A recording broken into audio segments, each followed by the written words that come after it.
yapo kinyume na sheria zako. Katika tembea na ongea yangu, inaweza ikawa ndo chanzo cha kutofanikiwa. Naomba unisamehe kama ulivyomsamehe Zakayo, ukamwamini hadi ukawa mgeni nyumbani kwake, ukamheshimisha, ukamfanya kuwa mtu mkubwa. We baba, nilioanza nao safari tayari wamemiliki magari na nyumba nzuri za kifahari.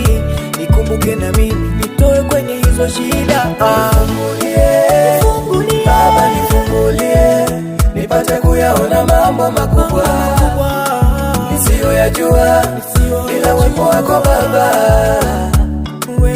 Nitapotea, nifungulie baba, nifungulie nipate kuyaona mambo makubwa nisiyoyajua bila uwepo wako baba. Nitapotea,